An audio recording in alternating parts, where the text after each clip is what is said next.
السلام عليكم حبايب قلبي. يوم جديد عليكم سعيد يا رب. وحشتوني وحشتوني وحشتوني. النهارده بقى احنا عاملين اكل كده ايه، اكل كده محرمش كده جميل كده. ماشي يا حبايب قلبي. بصوا احنا عاملين دي تونه. اه وهنا شوربه خضار بمكعبات الفراخ. بطاطس، حط عليها بودرة توم وبودرة بصل وكمون وكزبرة وملح، وعاملاها في القلاية الهوائية ماشي، وحط عليها بقدونس وكزبرة. ده فول بتومة وطماطمية صغيرة كده. ودي شوربة خضار بطاطس بالزبدة. ماشي يا حبايبي، وده مخلل. ده مخلل. وعيش بقى. احنا هناكل شوربة الخضار وحاطين كده ايه، اربع تربع كده، يعني رغيف مقطعه اربع كده.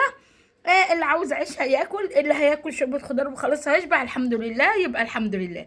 ماشي يا حبايب قلبي، احنا بناكل غموس اكتر ما بناكل عيش ومثلا ورز وكده.